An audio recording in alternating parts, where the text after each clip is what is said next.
The wheelchair settled into position beside the pristine white tablecloth, and Lee Min-jae's knuckles blanched as he gripped the stem of his wineglass for the 42nd minute. No text, no call, just the suffocating reality of being abandoned like discarded trash. The other diners in the upscale restaurant practiced their studied indifference, but he felt their sidelong glances like acid on an open wound. The formidable Lee Min-jae, godfather of the Blood Oath organization, diminished to a pathetic figure waiting for a woman who would never arrive, a specter haunting his own humiliation. He was reaching for the chrome wheel of his chair when the main doors swept open, and she entered, rich brown skin catching the amber glow of the chandeliers, her natural hair pulled back in an efficient ponytail, a small girl's hand tucked protectively in hers. The child's curious gaze found him instantly, and before her mother could react, she was pulling free and approaching his table with the bold innocence only children dare to possess. "Why are you sitting all alone, mister?" the little girl asked, her head tilting with genuine concern. The woman's sharp intake of breath followed half a heartbeat later as she rushed forward, apologies already forming, but Lee Min-jae couldn't tear his eyes from her face, exhausted but warm, guarded but kind, and remarkably, utterly unintimidated by the man whose name made grown criminals flinch. Sandra Peterson had exactly dollar transcript in her checking account, and $89 in tips folded in her apron pocket, a reality she refused to dwell on as she pushed through the brass doors of the Meridian with her 7-year-old daughter's hand warm and trusting in hers. The interview at the catering company 3 blocks away had been promising, or at least that's what she told herself, but "we'll be in touch" usually meant radio silence. Still, she'd promised her daughter they'd celebrate her good behavior with dessert at the fancy restaurant where Sandra worked the dinner shift, and Sandra Peterson never broke promises to her baby girl, even when keeping them meant choosing between groceries and the electric bill. The restaurant smelled like aged wine and rosemary, luxurious and foreign compared to their cramped studio apartment they just left. Sandra scanned the dining room with practiced efficiency, a business couple negotiating over appetizers, an elderly foursome lingering over coffee, and a man in a wheelchair positioned near the floor-to-ceiling windows, his profile sharp and striking in the late afternoon light filtering through the glass, tattoos visible at his collar despite the expensive white dress shirt. "Mama, can I get the chocolate torte? The one with the gold leaf?" Her daughter tugged her hand, practically vibrating with excitement. "We'll see, baby," Sandra murmured, her attention catching on the untouched place setting across from the man, the empty chair that seemed to radiate rejection, and the expression on his face devastating and all too familiar, the look of someone abandoned and trying desperately not to show it. Sandra caught him the next evening during the lull between the early and late dinner services, her daughter conspicuously absent, her expression professionally apologetic in a way that made Lee Min-jae's jaw tighten with unexpected irritation. She approached his usual table near the windows he'd returned, though he couldn't articulate why with her server's posture perfect, hands clasped in front of her apron. "Mr. Lee, I wanted to apologize for yesterday. My daughter shouldn't have bothered you like that. It was inappropriate, and I—" "Stop." The single word cut through her rehearsed speech like a blade through silk. He set down his wineglass with deliberate care, his dark eyes lifting to meet hers with an intensity that made her breath catch. "Your daughter wasn't rude. She was honest. Do you know how rare that is in my world?" Sandra's carefully constructed composure faltered. She opened her mouth, closed it, and he saw something flicker across her face, confusion mixed with cautious curiosity. She saw a man alone and asked why. He continued, his voice low enough that the neighboring tables couldn't eavesdrop. "No calculation, no fear, no pretense. That doesn't happen to me.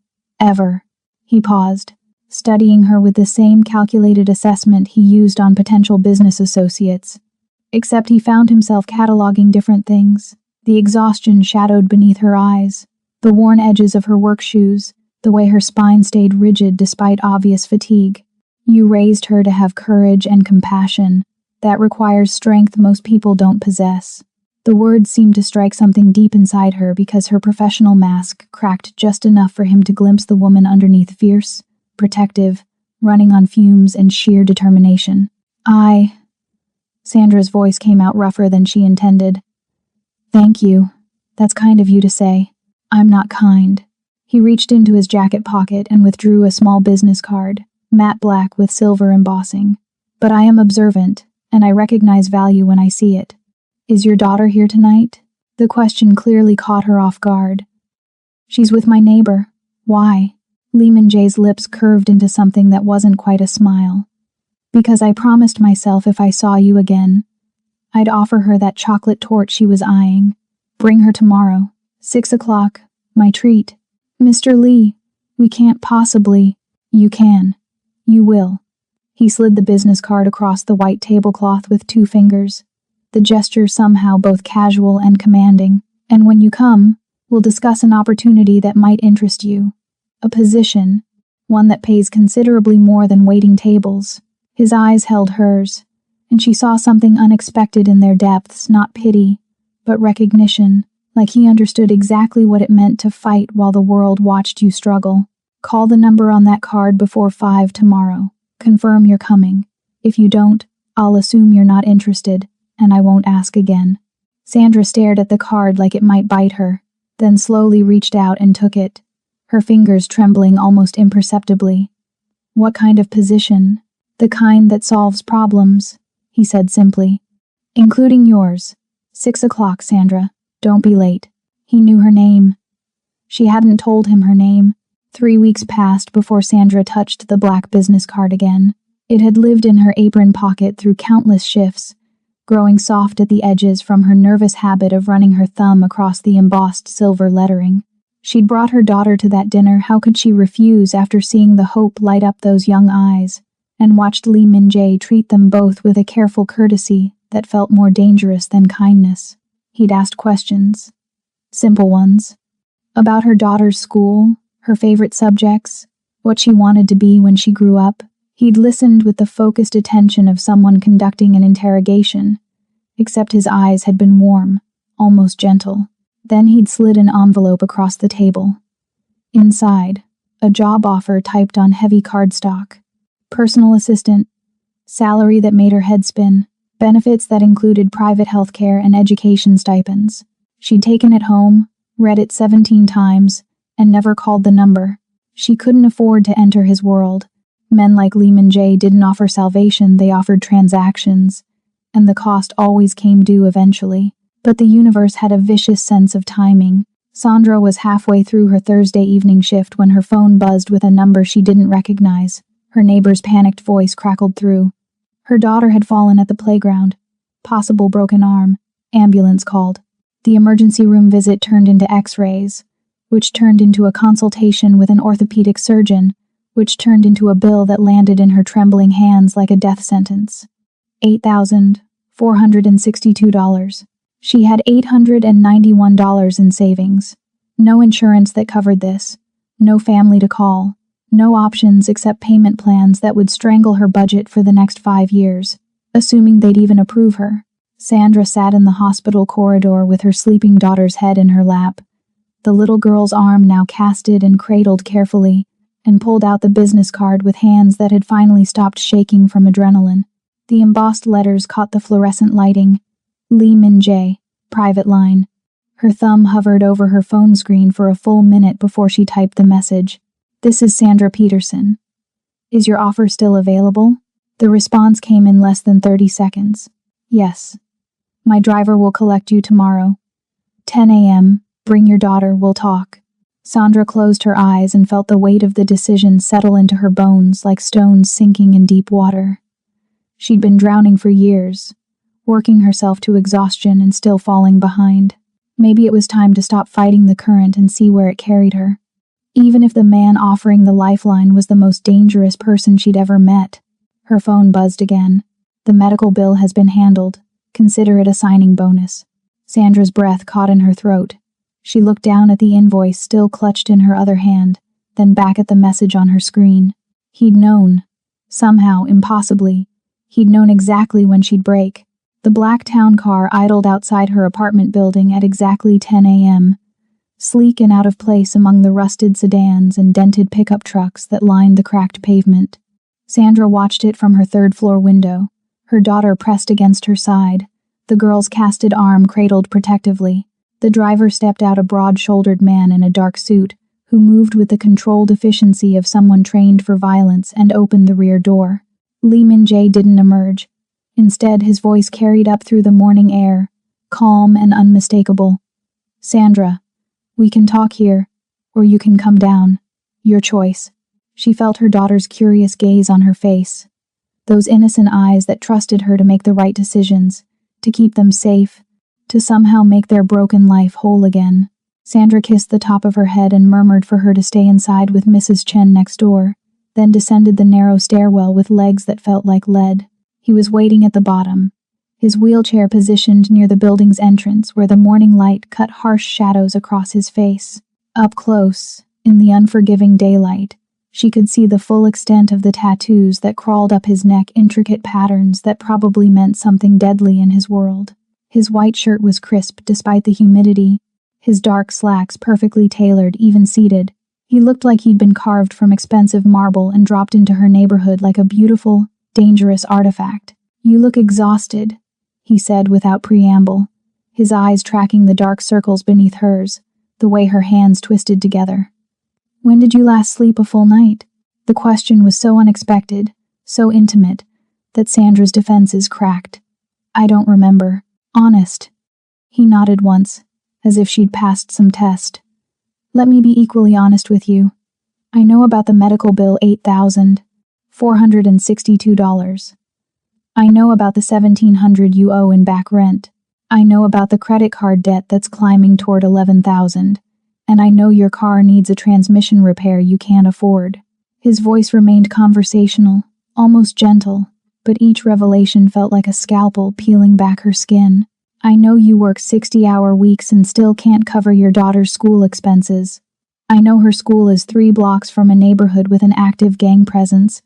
And I know you walk her there every morning because you can't trust anyone else to keep her safe." Sandra's breath had gone shallow, her vision tunneling. "How does it matter?" He leaned forward slightly, his hands folded in his lap with deceptive calm. "What matters is this. I'm offering you a way out. Personal assistant position, $100,000 annual salary, full benefits that include private health care with no deductibles, education stipend for your daughter that covers private school tuition, and a housing allowance that will get you both out of this building and into somewhere safe." He paused, letting the numbers sink in like anchors. "The work is legitimate: managing my schedule, handling correspondence, organizing meetings. You'll see things most people don't see, hear things most people shouldn't hear, but you'll never be asked to participate in anything illegal." "Why me?" Her voice came out barely above a whisper. "Because you have something I need more than fear or loyalty." His dark eyes held hers with unsettling intensity. "You have integrity that hasn't been broken by desperation, yet."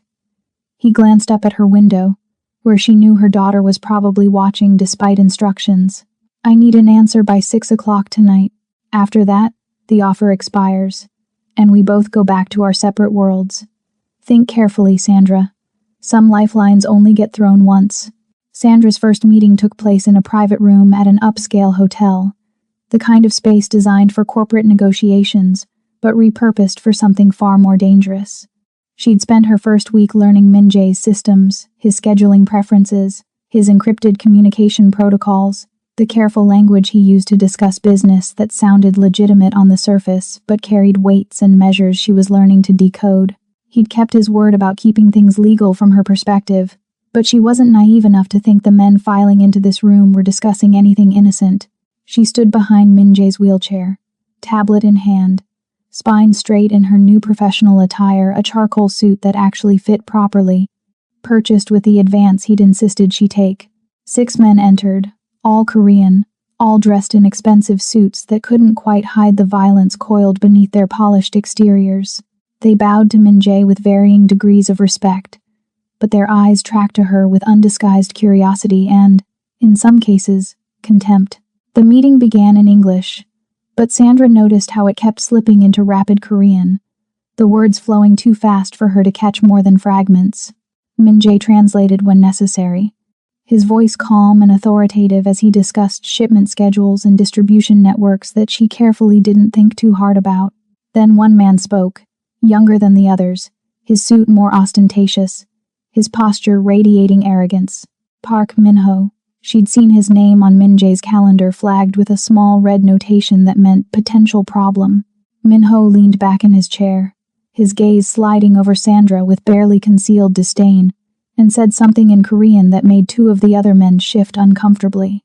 The words were directed at Min-jae, but the sneering tone and the dismissive gesture toward her made the intent crystal clear. The temperature in the room dropped 10 degrees. Min-jae went utterly still, and Sandra recognized that stillness now. It was the same predatory calm she'd seen when he'd cornered her outside her apartment, except now it carried the weight of genuine threat. When he spoke, his voice was soft, almost conversational, but every syllable landed like a blade. Repeat that. In English. So my associate can understand exactly what you just said about her. Min-ho's smirk faltered. I was merely suggesting that your assistant seems decorative rather than functional. Perhaps your judgment has been compromised by what? Min-jae's interruption was surgical. Choose your next words very carefully, Min-ho. The room held its collective breath. Sandra's fingers tightened on her tablet, her heart hammering against her ribs, but she kept her expression neutral, professional, refusing to show weakness. Min-ho's jaw worked, clearly recalculating. I simply question whether she understands the nature of our business. She understands everything she needs to understand. Min-jae wheeled forward slightly, closing the distance between them without ever leaving his chair, and somehow the motion carried more menace than if he'd stood and advanced. But let me clarify something for everyone in this room. Sandra Peterson is my personal assistant. She has my complete confidence and my complete protection. Any disrespect shown to her is disrespect shown to me. Any threat made toward her is a threat made toward me. His eyes locked onto Min-ho with lethal focus. And we all know how I respond to threats, don't we? The silence was suffocating. Min-ho's face had gone pale beneath his tan, and Sandra watched him swallow hard before offering a stiff bow. My apologies, Sejongnim. I spoke out of turn. Yes, you did. Min-jae didn't move, didn't blink. It won't happen again. Because if it does, we won't be having this conversation in a hotel conference room. Are we clear? Crystal clear. Only then did Min-jae lean back, his posture relaxing fractionally, and when he glanced up at Sandra, she saw something unexpected in his eyes, not just protectiveness, but a question. Are you all right? She gave him the smallest nod, and his expression shifted into something that might have been pride. 2 months into the job, Sandra had found an unexpected rhythm in Min-jae's world. She'd learned to read his silences, to anticipate his needs before he voiced them, to navigate the dangerous men who passed through his penthouse with professional courtesy that masked her constant vigilance. Her daughter was thriving in her new private school, making friends, excelling in classes that actually challenged her. They'd moved to a safe neighborhood with a doorman and functioning locks. For the first time in years, Sandra could breathe without the weight of financial ruin crushing her chest. She should have known peace never lasted. The email arrived at 2:47 p.m. on a Tuesday, sent to her work account from an address she didn't recognize. No subject line, no message, just an attachment that made her blood turn to ice the moment it loaded on her screen. Her daughter, leaving school. The photo was high resolution, taken from across the street with a telephoto lens that captured every detail. Her backpack with the rainbow patches, the cast still on her arm, though it was due to come off next week, the gap-toothed smile as she talked to her friend. The timestamp was from that morning. 3 hours ago. Sandra's hands were shaking so hard she nearly dropped her tablet. She was still staring at the image, her vision tunneling, her breath coming in short gasps, when Min-jae's voice cut through the panic. Sandra, what's wrong? She couldn't speak, couldn't move. Just turned the screen toward him with nerveless fingers. The change in Min-jae was instantaneous and terrifying. The careful control he maintained, the measured calm that defined every interaction, shattered like glass. His face went rigid, something deadly and ancient rising behind his eyes as he grabbed the tablet and examined the photo. His jaw clenched so tight she could see the muscle jumping beneath his skin. The word came out barely above a whisper, but it carried the weight of a death sentence. This morning, 3 hours ago. Her voice cracked. Min-jae. Who? He was already scrolling, his fingers moving with furious precision across the screen. The email routing is masked, but the metadata. He went utterly still, and when he looked up, Sandra had never seen another human being radiate such cold, focused rage. Park Min-ho. The name landed between them like a grenade. Sandra's legs gave out, and she sank into the nearest chair, her entire body trembling. My daughter. He took a picture of my daughter. He made a threat. Min-jae's voice had gone soft, almost gentle, which somehow made it more terrifying. Against a child. Against your child. He reached for his phone, then stopped, his attention snapping back to her with laser focus. Sandra, listen to me very carefully. This is not a negotiation, and I don't have time to argue. Pack a bag. Pack 2. One for you, one for your daughter. You're moving into the penthouse tonight. I can't just... You can, you will. He was already texting someone, his fingers flying across the screen. I'm sending 2 of my people to your daughter's school right now.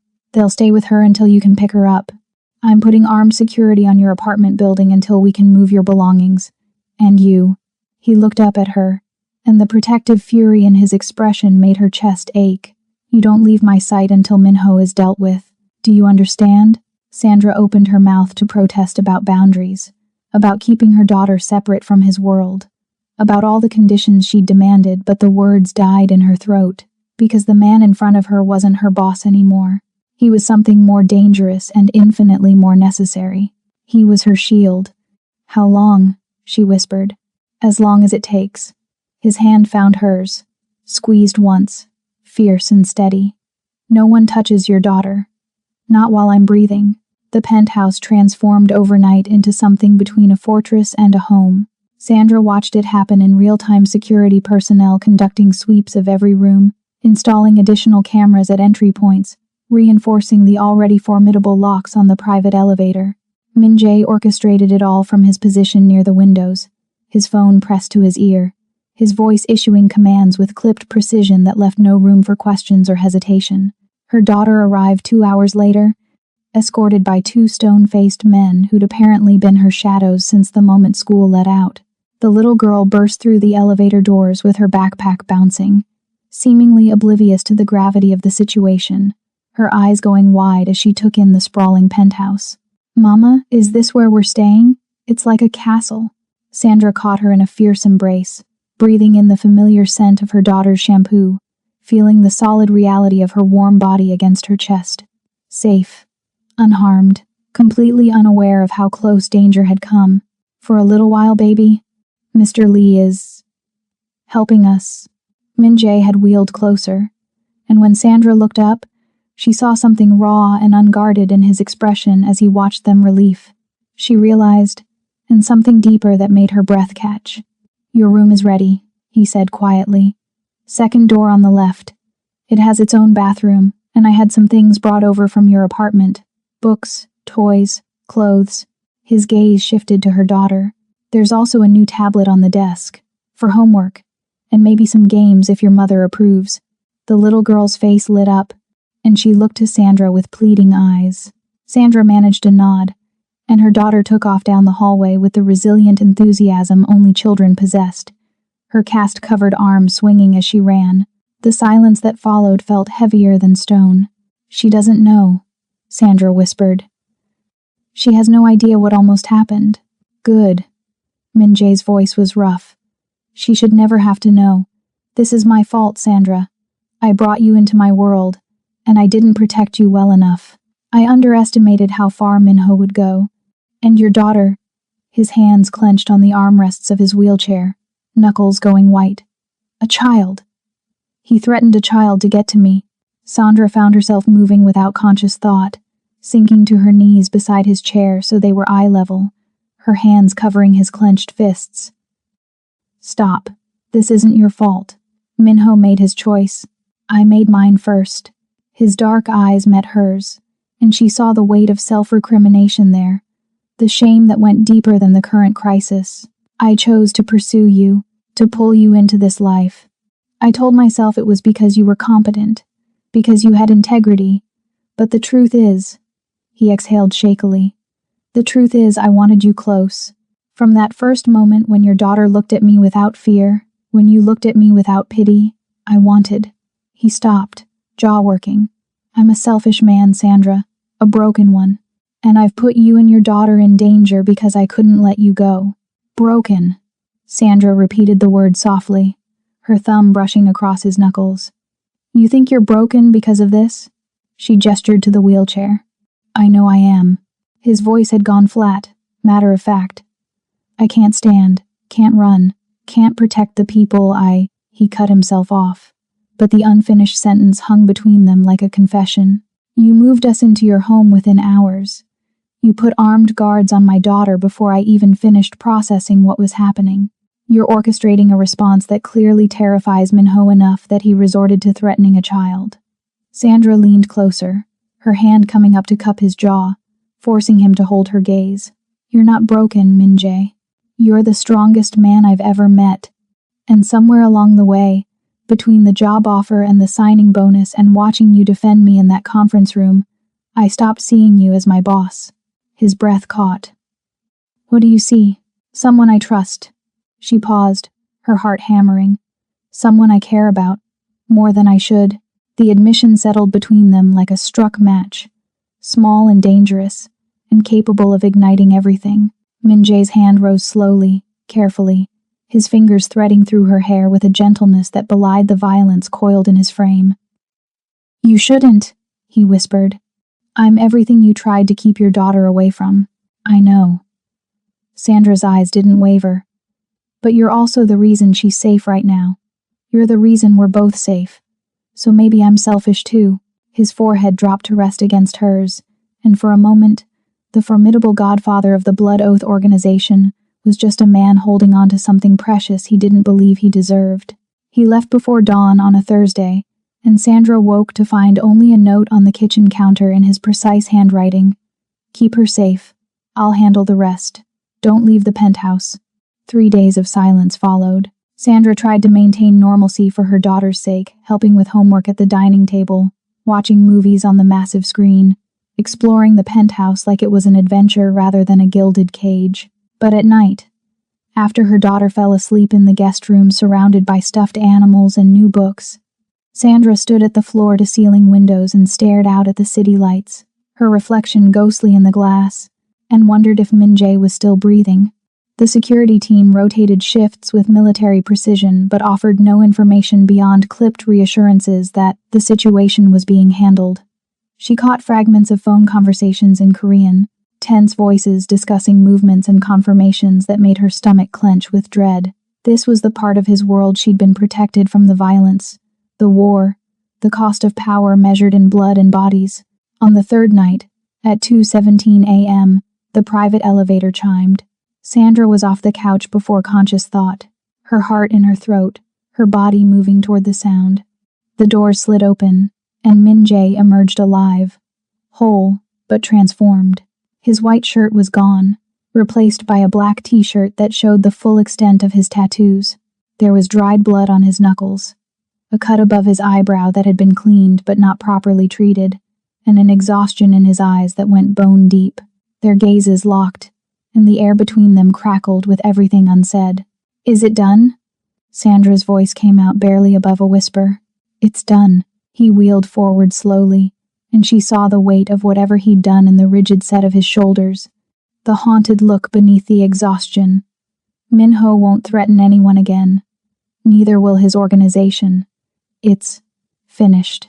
Sandra closed the distance between them in 3 steps and dropped to her knees in front of his wheelchair, her hands finding his bloodied ones, not caring about the evidence of violence still marking his skin. Are you hurt? No. The single word cracked on the way out. Sandra, I need to know. I was terrified. The confession burst out of her like a dam breaking. For 3 days, I didn't know if you were alive or dead, and I realized that somewhere between you paying my daughter's medical bills and defending me in that conference room and pulling us into your home to keep us safe, I stopped being able to imagine my life without you in it. Her voice shook, but she didn't look away. I love you. I don't know when it happened or how, but I do. And if you died out there, His hand came up to cup her face, thumb brushing away tears she didn't realize were falling. Stop. I'm here. I'm not going anywhere. You can't promise that. Her fingers tightened on his. Your world doesn't allow for promises like that. Then let me promise you this instead. He leaned forward, his forehead touching hers, his voice dropping to something raw and unguarded. Everything I did these past 3 days, every choice I made, every line I crossed, it was for you, for her, for the family you've become to me. His breath was warm against her lips. I went to war, Sandra, and I won, because the alternative was losing you, both of you, and I'm not strong enough to survive that. Min-jae, be mine. The words were part command, part plea. Not as my assistant, not as someone I employ. Be mine. Let me be yours. Let me protect you and your daughter, not because I pay you, but because you're my family. The only family that matters. Sandra's breath caught, her heart hammering so hard she could hear it in her ears. You're asking me to choose you. Fully. Knowing what you are, what your life is. Yes. No apology. No softening. I'm asking you to choose the monster who loves you more than his own life. She looked at him, this dangerous, broken, beautiful man who'd systematically dismantled every wall she'd built to survive, who'd offered her salvation and demanded nothing but honesty in return, who'd gone to war for her daughter without hesitation. I already chose you, Sandra whispered against his mouth. 3 days ago, when you left, and I realized I'd rather have you alive and dangerous than safe and alone. I choose you, Min-jae. I choose us. When he kissed her, it tasted like promises written in blood and devotion, forged in fire. The kind of love that didn't ask permission and didn't apologize for existing. The sound of small feet padding across hardwood broke through the moment like a stone through still water. Sandra pulled back first, her maternal instincts overriding everything else. Her head turning toward the hallway where her daughter stood in her pajamas, backlit by the soft glow of the nightlight they'd installed in her room. Mama? The little girl's voice was sleep-rough and uncertain, her good hand clutching the stuffed rabbit Min-jae had bought her on the second day. I heard voices. I got scared. I'm here, baby. Sandra was up and moving before Min-jae could respond, but his hand caught hers briefly, a silent anchor before she crossed to her daughter and gathered her close. Everything's okay. Mr. Lee just got home. The girl's eyes tracked past Sandra to where Min-jae sat in his wheelchair, and Sandra watched her daughter's face shift through a series of expressions: relief, curiosity, and then something more complicated as she took in the scene she'd interrupted. Children saw more than adults gave them credit for, and Sandra knew her daughter had just witnessed something that changed the landscape of their small family. You were gone a long time, the girl said to Min-jae, her tone somewhere between accusation and concern. Mama was sad.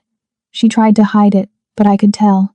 Min-jae's expression softened in a way Sandra had never seen before, all the hard edges and controlled menace melting into something almost gentle. I'm sorry I made your mother sad. I had to take care of something important. Something to keep both of you safe. The girl considered this with the gravity of someone far older than her years. Then she walked across the room, her bare feet silent on the floor, and stopped directly in front of Min-jae's wheelchair. Sandra's breath caught, every maternal instinct screaming to intervene, to protect, but she forced herself to stay still and let the moment unfold. You love my mama, the girl said. Not a question, a statement of observed fact. Min-jae didn't flinch, didn't deflect. Yes, very much. And you want to keep us safe, both of us. More than anything. The girl's head tilted, her expression serious in that way children became when processing something that would shape their understanding of the world. My teacher said families are people who love each other and take care of each other. She said families come in all different shapes. Sandra's throat went tight. She could see where this was heading, could feel the question forming in the air between them like something fragile and inevitable. Are you going to be my daddy now? The words came out small but clear, cutting through the late-night silence with devastating precision. The question hung in the air, and Sandra watched Min-jae's face, watched him look at her daughter, really look at her, taking in the hope and fear and innocent trust in those young eyes. Then his gaze lifted to Sandra's, and she saw everything in that single glance. The question beneath the question. The understanding that this was a threshold they couldn't uncross. The desperate hope that she would allow him this. She gave him the smallest nod, tears already blurring her vision. Min-jae turned back to the little girl, and for the first time since Sandra had met him, a genuine smile crossed his face, not the dangerous curve of his lips when he made a threat, not the calculated expression when he negotiated a deal, but something real and unguarded and achingly vulnerable. "I'd like that very much," he said quietly, his voice rough with emotion. "If you'll have me, and if your mother agrees." The girl looked back at Sandra, her eyes asking permission for something that would change everything. "Yes," Sandra whispered, her hand pressed against her mouth as tears spilled over. "Yes, baby, if this is what you want." Her daughter's face lit up with pure joy, and she threw her good arm around Min-jae's neck in a fierce hug that nearly knocked him sideways. He caught her carefully, his hands settling on her small back with a gentleness that belied the violence they'd recently committed. And when he met Sandra's eyes over their daughter's shoulder, she saw her own truth reflected back at her. They were a family now, broken and unconventional and forged in fire, but a family nonetheless. "Can I go back to bed now?" her daughter asked, pulling back with a yawn. "I'm really sleepy, Daddy." The word landed like a blessing, and Min-jae's breath caught audibly. "Of course." "Sweet dreams."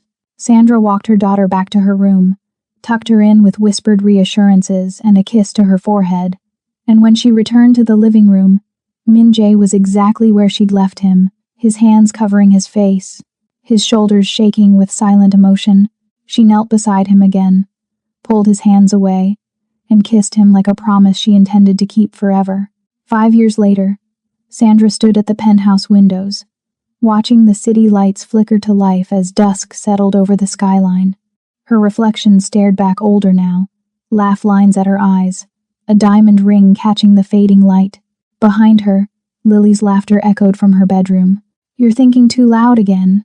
Sandra smiled without turning. Min-jae's wheelchair rolled up beside her, and his hand found hers with the easy familiarity of years.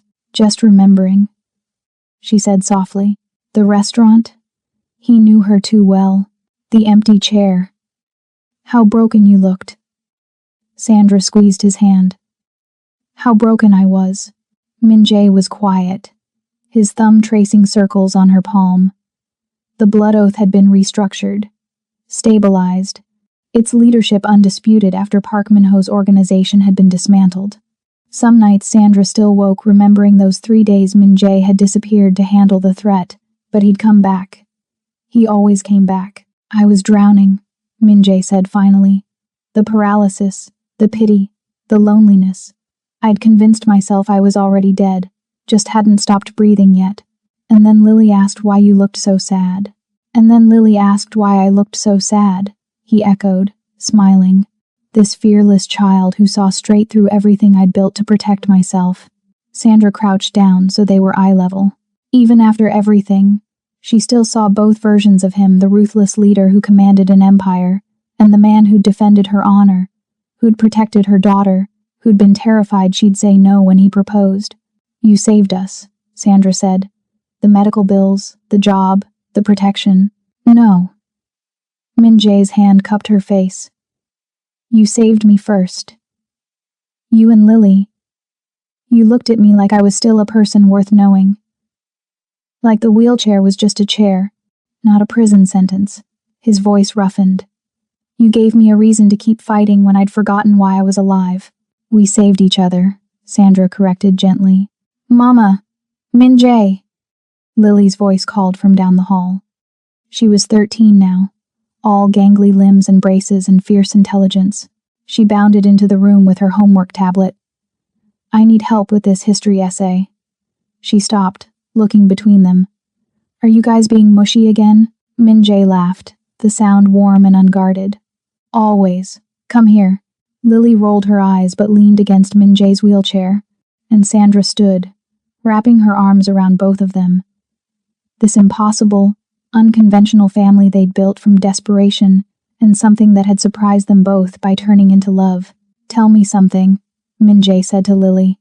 "If you could go back and warn your 7-year-old self about anything, what would it be?" Lily considered this seriously. I'd tell her that the sad man at the restaurant is going to become the best dad she could ask for. She grinned. Even if he does make me do extra math homework. Sandra watched Min Jae's face transform, the vulnerability, the love, the wonder that this was his life now. We were both so scared, Sandra murmured. We were both so broken, Min Jae agreed. And somehow, Lily added, you fixed each other. Outside, the city continued its endless rhythm. Inside, three people who'd found each other in the most unlikely circumstances stood together, proof that sometimes salvation comes from the most unexpected places, sometimes from a child's innocent question, sometimes from a single moment of being truly seen, and sometimes, if you're very lucky, it comes wrapped in a second chance neither of you thought you'd get. If you enjoyed this story, please subscribe for more emotional, unexpected love stories. Don't miss the next chapter in someone's second chance at happiness.